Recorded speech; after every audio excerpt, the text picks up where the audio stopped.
이 토론회는 서울을 본사로 둔 아시아경제 호남본부, 딜사이트 경제TV, 위키트리, 헤럴드 경제 등 경제 4사가 공동 주관으로 전남 광주 통합특별시장 후보를 차례로 모시고 진행합니다. 오늘이 그 첫 번째 토론회인데요. 오늘 진행된 토론회는 4개사 유튜브 채널 지면을 통해서 보도가 되겠습니다. 특히 토론회 도중 인상 깊은 장면은 쇼폼으로도 송출될 예정이니까요.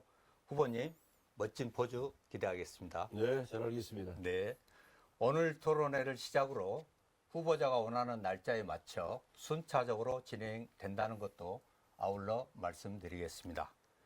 토론회 진행 방식은 후보자 공의, 공통 질문, 그리고 후보자가 원하는 맞춤형 질문, 그리고 패널 개별 질문으로 이어지겠습니다. 토론회에 앞서 참석하신 분을 소개하겠습니다. 첫 번째 토론회의 주인공이신 더불어민주당 이병훈 후보입니다. 네, 안녕하십니까. 이병훈입니다. 네, 사회를 맡은 저는 아시아경제 호남취재본부장 김우관입니다. 제 옆에는 노혜석 위키트리 호남본부장입니다. 반갑습니다. 제 건너편에는 최동환 딜사이트 경제TV 호남본부장이고요. 안녕하십니까. 그 옆에는 헤럴드 경제 서인주 부장입니다. 네, 안녕하세요. 그러면 먼저 이병헌 후보를 간단히 소개하겠습니다.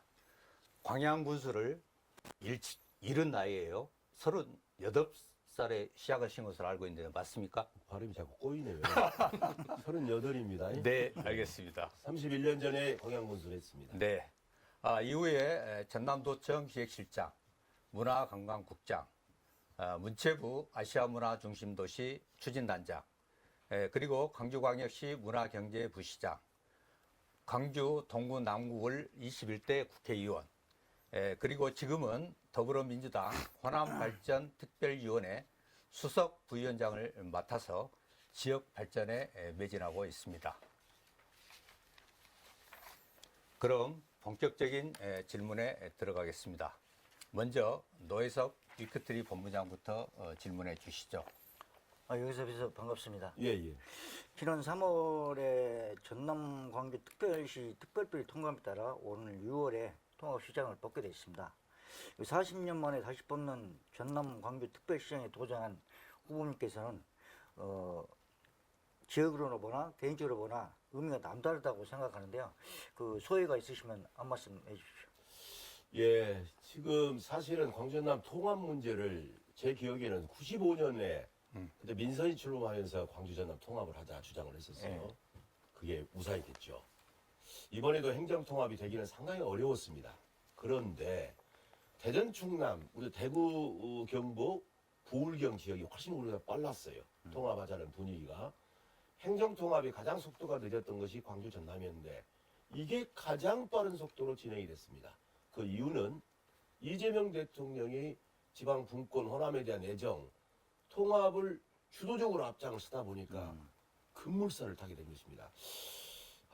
그래서 이건 정말 역사적인 전환점이 됐는데 지금 광전남 통합은 우리의 생존 전략이자 어찌 보면은 국가의 성장 축으로 발돋움할 수 있는 엄청난 계기예요. 그런데 제가 통합을 한번 해본 적이 있잖아요.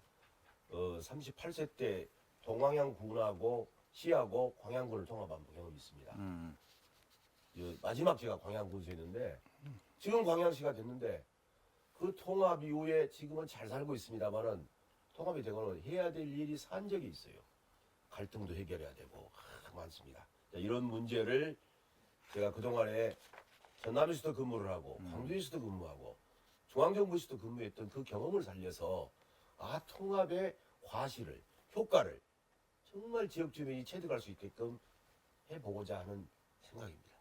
네, 잘 들었습니다. 딜사이트 경제TV 최동환입니다. 다음 질문은 제가 이어가 보도록 하겠습니다. 그동안 우리는 광주와 전남을 한 뿌리라고 말하고 했는데요. 하지만 40년 전 분리가 되면서 화합보다는 그 지나친 경쟁 구도로 인해 다른 지역에 비해 경쟁력 약화라는 구조적 모순을 아는 것도 사실입니다. 정부는 새롭게 출범할 특별시에 앞으로 5년간 매년 5조 원씩 무려 20조 원이라는 천문학적인 숫자인 예산 지원을 약속했습니다. 그래서 수도권이나 영남권과 동등하게 견줄 수 있는 기초적인 장치가 마련됐다고 보는데요. 이런 측면에서 비춰볼 때 전남 광주형 모델을 창출할 절호의 기회를 맞이한 셈인데요. 이를 실천할 구체적인 미래 비전은 무엇일까요? 지금 이제 통합이 되면서 정부에서 얘기를 꺼낸 게 지금 20조가 나오다 보니까 모든 관심이 20조에 쏠려 있어요. 근데 이제 통합이 돼서 앞으로 지역을 어떻게 키울 것이냐, 여기에 모든 역량이 투입이 돼야 되는데, 물론 이게 정부에서 이제 4년 동안 5조씩 해서 20조를 주겠다. 우리한테 정말 감사한 종잣돈입니다. 이걸 가지고 광주 전남이 전체가 잘 살 수 있다. 그건 종잣돈이고, 그래서 앞으로는 그 정부 재정에다가 또 지방시대위원회 펀드 있잖아요. 이 펀드를 지역 전략산업으로 어떻게 연결을 시킬 것이냐, 또 민자유치를 통해서 지역의 볼륨을 얼마나 키울 거냐, 이게 굉장히 중요하다고 봅니다. 우선 20조는 4년에 걸쳐서 집행이 되기 때문에 이건 아마 제가 볼 때는 몇 가지로 나눠서 집행을 해야 된다. 첫 번째가 뭐니 해도 미래 성장 산업에다가 투입을 해야 되는데, 미래 성장 산업하고 기존 산업을 고도화시키는데 이걸 같이 균형 있게 투입을 시켜줘야 된다는 생각을 갖고 있어요. 그 다음에 이렇게 이 균형 지역별로 균형 발전 축의 기반 구축에다가 이걸 넣어야 됩니다.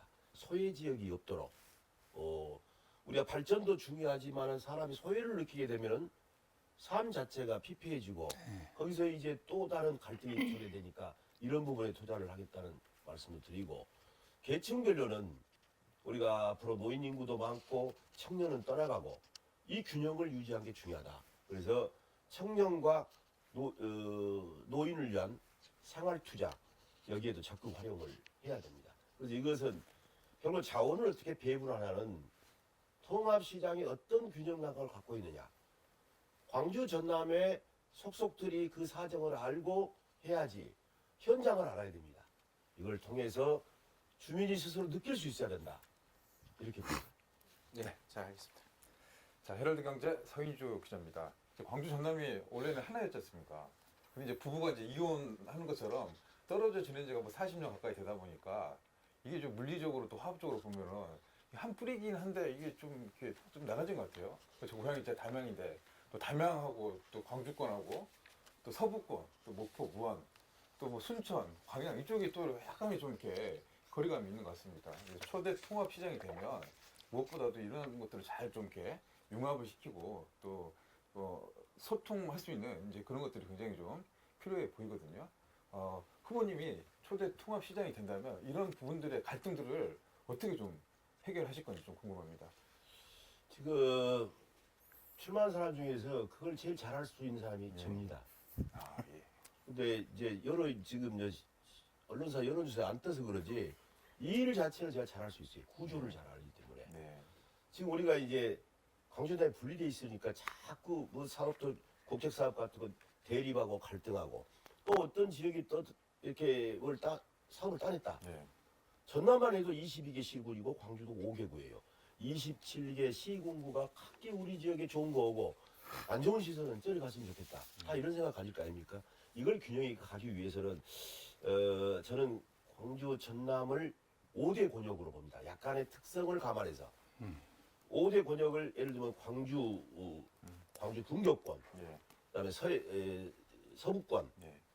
동부권, 남부권, 여기에 각기 특성이 있어요. 예. 이 권역별로 거기에 맞는 것을 하는 게 맞습니다. 권역별 균형 발전 정책을 수립해야 된다. 이게 첫 번째고, 행정 체계는 앞으로 갈수록 분권형으로 가야 됩니다. 권한을 쥐고 있지만 많이 내려줘야 돼요. 우리가 이렇게 행정 통합을 하고 중앙에서 많이 지원하겠다는 게 뭡니까? 앞으로 분권, 국가 균형 발전, 이건 엄청나게 우리 대한민국을 키울 축이 두 가지 중요한 축이에요.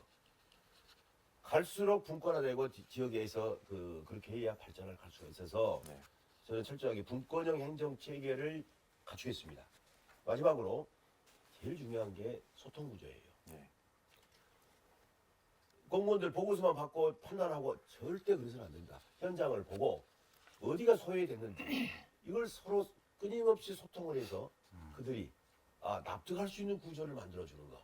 이 소통이 중요합니다. 그래서 상설 소통 구조를 제가 만들어서 하고 싶습니다. 네, 감사합니다. 네, 방금 지역 간 갈등 이것이 이제 우선시 되고 있습니다만은 현재 지금 선거 과정에서 풀어야 될 가장 큰 문제가 우선은 주청사를 어디에 두냐 이게 지금 문제로 부각되고 있지 않습니까? 그런데 각 후보마다 자신의 어떤 선거 전략의 유불리에 따라서 주청사를 어디에 두겠다 이렇게 명확하게 제시를 않고 있거든요. 그랬을 경우 특별시 출범 이후 최대 내관이 된다라는 생각이 드는데 거기에 대해서는 어떻게 생각하십니까? 주청사라는 개념 자체가 저는 이게 통합 과정에서 그런 표현이 적절치 않다고 봐요. 크게 봐서 광주권, 광주청사, 그 다음에 전남도가 있는 무안청사, 그 다음에 동부청사 네. 있잖아요. 네네. 거기는 진짜 허접하게 돼 있습니다. 나는 동부청사들을 제대로 앞으로 확장해서 키워서 3개 축으로 청사가 운영이 돼야 된다. 이렇게 보고 있어요. 그래서 청사는 결국 뭐냐면은 각 지역이 가지고 있는 행정 기능을 어떻게 거기서 효율적으로 수렴하고 집행하는 거. 그 다음에 시민 접근성. 그 두 개를 크게 봐야 돼요. 네. 그래서 지역 경제하고 행정 서비스가 함께 활성화되는 구조를 가져야 된다. 시장은 그럼 어디서 근무할 거냐? 시장은 3개 청사를 돌아가면서 한 달이면 10일씩 하면 되고 회의 얼마나 회의 잘할 수 있어요? 줌회의 충분히 가능합니다. 옛날하고 시대가 틀려요. 그래서 이것은 어느 쪽에도 치우치지 않고 청사가 균형 있게 유지가 됐으면 하는 게 바람이고 또 시도민들께서는 뭐 청사를 유치한다 그런 거 안 해주셨으면 감사하겠습니다. 우리나라 대한민국 민주주의를 만든 이런 광주 전남 아닙니까? 성숙한 시도민의 자세를 통해서 앞으로 시장이 잘해서 그분들을 왜 그랬을까? 그쪽으로 와야 중심이 되지 않느냐? 다 균형 발전을 시키는데 앞장서겠다는 말씀을 드립니다. 제가 다시 한번 이야기하겠습니다. 이번 통합 시장에 8명이 나왔다가 그저께 이교육 국회의원이 통합 불참 선언을 했어요. 이제 7명으로 압축됐습니다. 압축됐는데 후보님이 그 다른 경쟁자에 비해 우리 이병호 후보님만의 장점이 있으시다면 어떤 것이 있을까요? 장점을 말하기 전에 제 약점부터 얘기를 하겠습니다. 제 약점은 지금 7분 중에서 저만 현역이 아니에요. 다들 현역이에요. 네. 국회의원은 떨어져도 국회의원 합니다. 그게 제 약점이고 현역이 아니기 때문에 아무래도 제가 조직 같은 게 부족하잖아요. 그런데다가 가장 늦게 출마를 했어요. 사실은 작년 4월부터 제가 딱 선거운동을 시작하려고 했는데 그걸 누가 말겼냐? 윤석열이가 말긴 거예요. 재작년에 12월 달에 계엄 선포를 하다 보니까 조기 대선으로 가게 되고 조기 대선 분위기에서 내 개인 선거가 왜 필요합니까?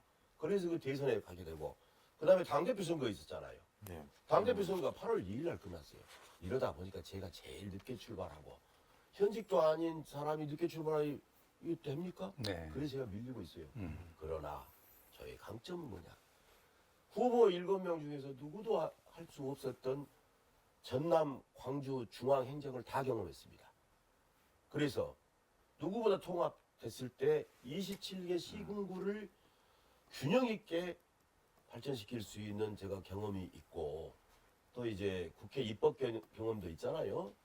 그게 국회의원도 한번 했기 때문에 이런 점이 저한테는 강점이고 또 하나 장점이 정청래 당대표가 당대표 되고 나서 호남에 빚을 갚겠다고 해서 만든 게 호남발전특별위원회입니다. 네. 그 일을 제가 수석부위원장을 하면서 엄청나게 현장을 돌면서 어떻게 하면 광주 전남을 발전시킬까 현장을 보면서 어떤 느낌을 가졌냐.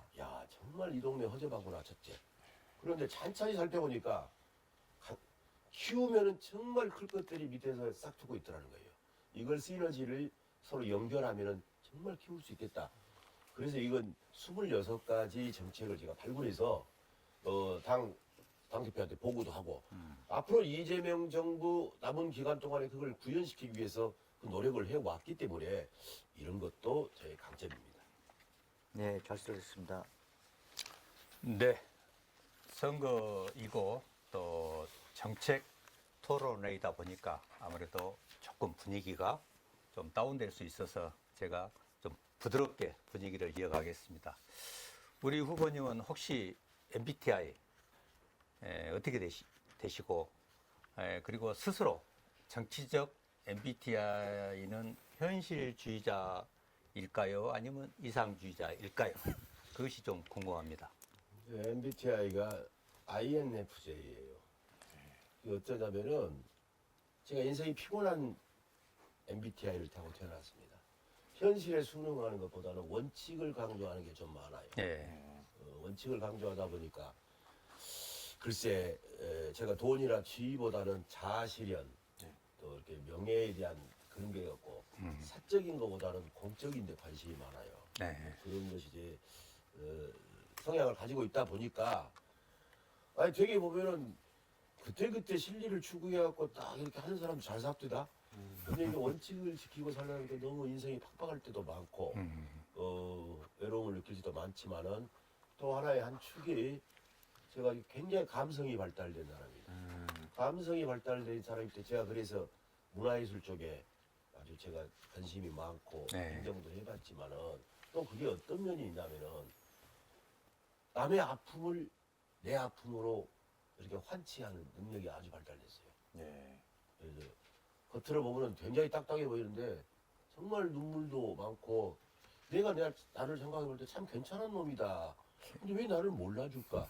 그런 생각을 할 때가 많았어요. 그 우리 후보님이 그래서 오늘 우리 토론에 나오신 것이 잘했다 그런 생각이 듭니다. 자, 이제 제가 한 번 더 질문 드리도록 하겠습니다. 이번에 공천관리위원회가 시민공천 배시 문제 이거 채택 안 했어요. 예, 그 따라서 좀 말들도 많이 있고 또 엊그제 이재호 의원은 거기에 대해서 또 이렇게 이야기 강하게 또 어필을 하셨는데 후보님 이 부분에 대해서 어떻게 좀 생각을 하고 계시나요? 통합을 엄청 빠른 속도로 하다 보니까 이게 아주 지금 급물살을 타는데 예. 후보가 누군지 누가 나온지도 시도민이 저 사람이 뭐하는 사람이 알 길이 없습니다. 이건 완전히 깜깜이 선거예요. 그래서 지금 민주당에 50대 50으로 권리당원하고 일반 시민 여론사로 돼 있는데 예. 그것 가지고도 사실은 어떻게 알겠어요. 그 여론조사 해가지고 네. 적어도 나는 이런 사람이다. 자 여론조사 하면은 예. 이 사람이 누구다 직함 하나만 써요. 그 다음에 이제 당에서 할 때 직함 2개 씁니다. 그걸 가지고 식별이 어떻게 되겠냐. 그래서 배심원제를 좀 하면은 예. 배심원제들한테 예를 들어 자기 정견도 발표하고 내 철학이 이렇습니다. 그래서 시도민에게 알려서 주권 행사를 올바르게 할 수 있는 계기를 주는데 야 이거 배심원제도 만만치 않은 게 그걸 비공개로 공정하게 하기가 너무 어려워요. 그래서 아마 중앙당에서 그 기회를 안 줬는데 좀 아쉽습니다. 그러나 선거 경선 시기라도 좀 뒤로 좀 밀쳐서 하자. 예. 아니 통합을 해놓고 다른데 경기지사, 제주지사 여기는 그대로 선거한 경선 거기 먼저 하고 통합 시기는 제일 나중에 경선을 해서 조금이라도 유권자들에게 내가 이런 사람이다 알릴 수 있는 기회. 그 많은 사람을 어떻게 알겠습니까? 결국은 언론이에요. 예. 오늘 이런 인터뷰 굉장히 좋습니다. 유권자들이 알 수 있는 기회를 줘서 그래서 올바른 선택을 할 수 있게끔 정책을 보고 인물을 보고 이렇게 해야지 지금 바람선거예요. 깜깜이라. 유튜브에 많이 출연했다든가 좀 평소에 세게 말하면 프로테지 올라오고 그래요. 이거 이렇게 해야 되겠습니까? 그렇습니다. 제가 선거 기간이라도 예. 경선 기간이라도 제일 늦게라도 하자. 조금이라도 좀 주자. 이제 다시 분위기를 바꿔서 여기에 참석하신 패널들의 개별 질문으로 넘어가겠습니다. 그럼 저부터 한번 패를 잡아보겠습니다. 이 후보님은 자타가 공인하는 행정가이자 문화 전문가입니다. 성격 또한 생긴 것처럼 둥글둥글하지 않습니까?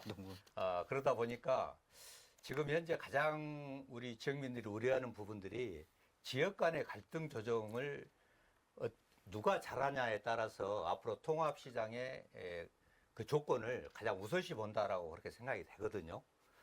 통합 이후 예상되는 갈등, 그리고 이에 따른 통합 치유책이 우리 후보님이 있다라면은 어떤 것이 있는지 가장 궁금합니다. 먼저 제 이미지가 둥글둥글하다는데 그런 것만도 아니에요. 네. 제가 보시다시피 목이 짧지 않습니까? 선거 나올 사람들 목 짧으면 굉장히 불리합니다. 왜냐하면은 겸손하게 안 보여. 아, 목이 긴 사람들은 조금만 인사해도 참 겸손하게 보여요. 제가 오해를 많이 받아요. 그래서 그런 걸 항상 제가 염두에 두고 있어요. 네, 네. 성격은 참 좋은 사람입니다. 제가. 네, 제가 옆에서 지켜봤지 않습니까? 그렇죠. 네. 근데 통합이 되면은 갈등 요소가 대단히 많습니다. 진짜 많은데 적어도 우리가 주민의 삶에서 야 뭐 통합돼갖고 뭐 달라진 것도 없어 이게 가장 우려할 사항이에요. 그러면 그런 말을 안 듣기 위해서는 촘촘한 설계가 필요합니다. 네. 그래서 우선은 행정기관이 아까 한 군데 집중되면 안 된다겠죠. 행정 기능이 분산 배치가 돼야 됩니다. 동부권, 서부권, 광주가 갖고 있는 특징을 분산해서 행정 기능이 유지가 돼야 되는 게 첫 번째고, 네. 그 다음에 지역별 산업 정책이 각기 잘할 수 있는 분야가 있어요. 반도체가 좋다고 전부 반도체를 유치하자, AI 데이터 센터를 전부 유치하자, 이건 안 되잖아요. 지역 여건이 맞는 데다가 그 산업을 키우고 하고, 우리가 이제 농업도요. 앞으로 AI 시대 되면 나는 굉장히 농업이 활성화될 거로 봐요. 이제. 네. 우리가 축산이든 수산이든 농업이든 올바른 먹거리가 앞으로 대세가 될 겁니다. 근데 이거 관리가 AI하고 연결됐을 때 엄청나게 발전할 수가 있어요. 우리가 그런 여건을 가지고 있기 때문에. 그래서 지역별로 산업 정책이 그 지역에 잘할 수 있는 걸 연계해서 키울 수 있도록 해주는 게 중요하다. 자, 그러려면 어떻게 해야 되겠습니까? 행정이 들어가고 또 뭐가 들어가야 되겠어요? 그래서 필요한 게 재정입니다. 재정. 권역별로 재정을 균형 있게 한데 균형 있게 하더라도 그럼에도 불구하고 빠진 대목이 나올 거예요. 소외 지역에 대한 대책은 특별하게 별도로 더 해야 된다. 네. 이렇게 봅니다. 네. 제가 그 시골 출신이라 이 아 농어촌 근데 왜 이렇게 얘기했으면 리액션도 없네요. 별로 동의가 안 되는 정책입니까? 아 계속 하세요. 그 소외계층 부분에 대해서 네. 특별히 이렇게 또 말씀을 하시니까 그 부분에 대해서는 저도 공감을 하고요. 제가 이제 그 시골 출신이다 보니까 농어촌 기본소득에 관심이 좀 많습니다. 근데 우리 저 시장 출마 공약 중에 그 농어촌 기본소득 확대를 강조하셨더라고요. 그래서 전남 농어촌 지역에 적용할 경우에 그 재원 마련과 지급 방식 그리고 그 지역 경제 활성화로 그 연결하기 위한 구체적인 운영 모델은 어떻게 구상하고 계시는지 좀 말씀해 주시죠. 우리가 신산업 중심으로 얘기를 하다 보니까 그런데 우리가 우리의 먹거리를 책임지고 있는 농어촌의 기본소득은 필수적으로 필요하다 이렇게 봅니다. 앞으로 사회는 1대 99의 사회가 아니라 0.01 대 99.9 사회가 될 수도 있어요. 지금 하나의 기업이 세계적으로 유명한 기업이 그 뭐예요? 엔비디아. 예. 엔비디아 시가총액이 7천조 이렇게 돼버립니다. 우리나라 국가에서 얼마인데? 우리나라 국가에서는 10배 정도 됩니다. 이런 시대가 오기 때문에 일반 시민의 삶이 굉장히 피폐해질 가능성이 많아요. 그래서 제가 농도인 전남에 농어촌 기본소득 굉장히 필요합니다. 네. 뭐 이것은 국비도 필요하고 우리가 재원 마련하는 걸 해다가 농어촌 관련 기금도 있어요. 이런 걸 적절히 합쳐서 하고 두고 대상은 실제로 농사를 짓는 사람 그리고 농사를 지으려고 이주하는 사람들 있잖아요. 청년이 됐든 또 이주하는 그런 분들에게 일정 기간 이상 거주를 했을 때 이것을 농어촌 소득을 기본소득을 줘야 된다 이렇게 보고 네. 그러면 줄 때 어떻게 줄까? 저는 현금보다는 지역화표를 줘야 한다고 봐요. 지역화표나 지역순환형 카드를 써야 네. 지역 내에서 그게 생산과 소비가 돌아갈 수 있는 구조 이렇게 하고 싶습니다. 좋은 말씀 감사합니다. 예, 정치를 오랫동안 하셨는데 지금도 하셔가지고 이렇게 지지자들도 많고 그런데 이제 정치인 이병훈 움직이는 가장 가치 있는 철학은 독자들이 많이 궁금해하시는데 가장 그 철학은 대해서 한번 말씀해 주십시오. 철학이라고 하기에는 좀 더 거창하고요. 제 느낌. 네. 오히려 저는 행정을 더 많이 했고 정치를 한 14년 정도 했어요. 근데 그 정치 2012년부터 시작을 했으니까 11년부터 했으니까 뭐 그 정도 되죠? 14년. 그런데 그 사이에 선거를 많이 나갔고 떨어진 것이 더 많았습니다. 딱 한 번 됐어요. 몇 점? 딱 어렵다. 제가 총선을 결국은 4전 1승 해버렸습니다. 사전을 제가 잘할 수 있는데 이게 그 바람, 총선은 바람이더라고. 또 묘하게 불어요. 그리고 누구하고 붙냐? 이 구도. 센 사람하고 붙으면 안 돼요. 센 사람하고는 붙다 보니 그렇게 돼버렸어요. 그래서 정치도 했지만 또 행정한 경험을 토대로 해서 보면은 제가 이 지역에 애적이 많다 보니까 아까 MBTI도 제가 그 공적인데 관심이 많다 했잖아요. 우리 지역이 대한민국 민주주의를 만든 지역인데 왜 이렇게 배고픈 민주주의를 할까? 왜 우리는 너무 지나치게 정치적일까? 뭐 정치적이라고 해도 혜택을 전혀 못 받더라. 그래서 우리도 실리적으로 이 지역의 경제와 문화를 어떻게 키울 것이냐. 우리도 좀 잘 살면 안 될까? 이런 생각이 굉장히 많았어요. 그래서 저는 언제든지 제가 그동안에도 책도 쓰고 광주시 문화경제 부시장도 했다시피 저는 문화하고 경제가 동전양면이라고 봐요. 이걸 키워야 주민의 자존심과 또 삶의 질이 향상된다. 이렇게 보는 것이죠. 예. 근데 네, 잘 이번 들었습니다. 시장 그 후보들도 다 센 사람들 아닌가요? 센 사람도 있고 약한 사람도 있고 근데 저한테는 저 현직 아니다 했잖아요. 정말. 네. 어이구 우리 저 유권자들 시도민들이 사람을 모르니까 깜깜이 선거라고 했잖아요. 이름 많이 들어본 사람 현직. 자 여론조사 하면은 전 국회의원하고 현 국회 누굴 찍겠어요? 호남발전 특별회가 이렇게 열심히 일하고 있어도 그 무한대야? 이렇게 한다는 것이죠. 그러나 국회의원, 시장, 도지사 그러면 찍잖아요. 이러다 보니까 여론조사에 밀리고 또 그러다 보면 밴드웨곤이라 하잖아요. 여론조사 나오니까 또 일반 사람은 아 그런가 보다 따라가요. 여러 가지로 피해를 많이 입고 속도 많이 상하고 그럽니다만은 끝까지 열심히 하겠습니다. 네. 그러다 보니까 서로 이제 후보 간의 그 짝짓기, 어려운 말로 합종연행 뭐 이렇게 되고 있는데요. 현재 그 우리 후보님은 누구하고 만약에 짝짓기를 한다라면은 누구하고 가장 가까워질까요? 지금 언론에서 계속 관심 갖고 있는 게 연대 얘기를 많이 해요. 근데 제가 고대 나왔거든요. 나는 연대 왜 고대를 나온 사람한테 연대 하는가.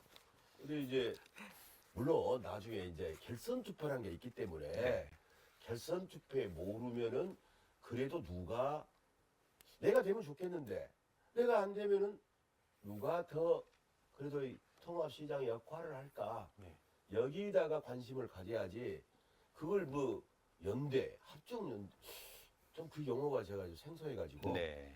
아직은 그 생각을 못 하고 있습니다. 그래도 혹시 뭐 마음속에는 뭐 정해놓으신 분, 아니 먼저 주체가 되시고 누구를 끌어들이면 될 거 아닙니까? 좀 유도 신문을 하신 것 같은데 저는 그렇게 생각해요. 정치는 혼자 하는 게 아니잖아요. 네. 여론조사가 저렇게 안 나온 사람이지만은 끝까지 나를 지켜준 핵심 지지자들 있잖아요. 네. 저는 마지막 나중에 제가 안 되면 누구를 도와줄까 할 때는 철저하게 핵심 지지자의 의견을 들어서 그렇게 하고자 합니다. 네. 아직은 의견을 들을 단계가 아, 아니에요. 예. 예. 그럼 개인적으로 그런 거 다 떠나서 그 후보 중에 케미가 가장 잘 맞을 것 같은 후보는 혹시 있으십니까? 나는 누구든지 케미를 맞출 수 있어요. 지금 보면은 김영록 지사는 이제 저 같이 도에서 근무를 했고 네. 저보다 연배는 김영록 지사가 연배고 나머지는 다 동생들이에요. 그리고 옛날부터 잘 알기 때문에 다 관계가 있고 케미를 못 맞출 사람이 하나도 없어요. 관계 없습니다. 성격이 참 둥글둥글 하시네요. 아까 동문동 하나 있잖아요. 호용이라고 해요, 내가. 그것은 사람이 장단점 없는 사람 누가 있습니까? 그렇습니다. 예. 장점을 크게 보고 단점은 누구나 있어요. 네. 아이고 따둑거리고 포용을 하는 게 중요하지. 예. 그래 안 해요? 맞습니다. 자, 그런 의미로 이제 우리 지역의 현안이 일자리를 많이 확충해야 되고 또 대기업 유치에 대한 가능성이 그 어느 때보다 좀 높아지고 있잖아요. 예를 들어서 뭐 삼성도 그렇고 SK도 그렇고 광주 전남에 투자 계획이 좀 있단 말입니다. 예. 그러면 이제 통합시장이 되시면 이제 또 대기업 수장들도 만나야 되고 때에 따라서는 세계적인 기업의 분들도 만나셔야 되잖아요. 그럼 이제 오늘 이렇게 계셨는데 제가 이제 삼성의 이제 이재용이고 SK의 최태원 회장입니다. 이렇게 만나서 투자를 막 고민하면 어떻게 좀 이렇게 밀당을 하거나 설득을 해서 할 건지 한번 이렇게 지금 아주 참 좋은 질문을 하셨는데 근데 이게 시뮬레이션이죠. 상상을 하는 거야. 네. 통합시장이 세계적인 기업의 수장을 만난다든가 우리나라의 삼성이나 SK 하이닉스 이장을 만났을 때 네. 사람 좀 갑바가 있어야 되잖아요. 네. 담도 좀 있어야 되고 네. 꾀죄죄해갖고 만나면 쪽팔려서 안 돼요. 그런데 그러기 전에는 뭐가야? 첫째 담대해야 되고 네. 논리가 있어야 돼요. 네. 논리가 왜 대기업이 광주 전남에 들어와야 되는 건 논리. 그 논리도 강해야 되고 세 번째는 감성적 어프로치가 필요합니다. 인간은 어차피 마지막은 네. 감성이에요. 그러니까 거기에 유머 감각도 필요한 겁니다. 우리 정치가 너무 딱딱해. 네. 그런 이 네 가지를 공이 갖춘 사람을 내가 아무리 훑어봐도 누굴까? 저더라고. 프로테이지만 안 뜨지 저예요. 네. 그러니까 누구를 만나지 해놓을 수가 있어요. 자, 대기업의 유치라는 표현은 부적절합니다, 사실. 대기업이 스스로 올 수 있는 환경을 조성하는 기본이에요. 예. 우리가 충청도까지는 대기업 유치 필요 없어요. 자기들이 내려와. 네. 호남은 안 내려옵니다. 왜 안 내려올까? 그것을 역으로 생각해서 내려올 수 있는 환경을 만들어줘야 되는데 그것이 우리 자체적인 노력도 있고 국가의 도움을 받을 것도 있고 네. 그럴 거 아닙니까? 예. 이런 걸 감안해서 플랜을 짜고 접촉을 하고 그래서 기업이 들어올 수 있게 만들어주자 예. 이겁니다. 일단 뭐 유머 감각도 있고 딱딱하지 않게끔 하면서 인간적으로 접근하겠다는 아, 거죠. 그럼요. 예, 좋습니다. 하나 더 여쭤보면 지금 2차 공공기관 유치 뭐 이거 지금 여러 가지 지금 우리 지역에 나오고 있는데 수많은 뭐 기관들이 논의가 되고 있는데 우리 후보님이 보시기에는 가장 내가 진짜 이거를 한번 데려오고 싶은 공공기관이다. 어떤 게 좀 있어요? 제일 큰 것은 예. 우리 에너지가 앞으로 미래의 주권 아닙니까? 예. 지금 남아있는 한국에너지기술평가원 그거 있고 우리가 농수하는 도 아닙니까? 예. 뭐 농협이든 수협이든 가능한 범위 내에서 우리가 거기에 이게요 공공기관이 올라면 지역의 산업과 연계되는 대로 가장 잘하는 대로 연계하는 게 맞다고 봐요. 네. 그런 식으로 해서 접근해야지 개수가 몇 개다 보다는 알짜배기를 와서 지역의 지역 산업과 연계가 되고 인구 증가에 인구를 증대시키는 도움이 될 수 있어야 된다. 이런 생각입니다. 좋습니다. 네. 후보님을 모시고 오늘 저녁 내에도 충분히 후보님의 그런 자질이라든지 역량은 뭐 우리 뭐 시도민들 사이에서는 이미 평가가 많이 높은 걸로 알고 있습니다. 시도민들이 잘 모른다니까요. 우리 김우관 본부장님 잘 아시는데 예. 마지막으로 전남 광주 특별 시민들에게 하실 말씀이 있다면은 짧고 그리고 굳고 그렇게 한 말씀 좀 부탁드립니다. 후보들이 이제 많은 정치적 공약을 내세우고 있는데 저는 정치적 공약보다 더 중요한 것은 시민들이 뭔 생각을 하고 있는가를 봐야 된다면 머릿속에 가슴속에 지금 우리는 다 걱정을 하고 살아요. 일자리에 관한 문제, 교육에 관한 문제, 주거에 관한 문제, 복지에 관한 문제 정말 이런 많은 고민을 안고 사는데 네. 통합이 돼가지고 그 고민을 통합이 되구나 그래도 이거 하나하나씩이 좋아지구나 이렇게 주민들이 체감할 수 있는 그런 정치 그런 행정을 하고 싶어요. 그래서 큰 공약보다 주민의 삶이 나아지게끔 하는 거 그게 역점을 두겠습니다. 네. 지금까지 후보님의 솔직하고 허심탄회한 말씀 잘 들었습니다. 민주당 토론회와 TV 토론회 등 빡빡한 일정에도 불구하고 토론회에 응해 주셔서 대단히 감사합니다. 오늘 토론회가 전남 광주 특별 시민들의 후보 검증에 많은 도움이 됐으면 하는 기대를 하면서 오늘 토론회를 마치겠습니다. 감사합니다. 감사합니다. 감사합니다.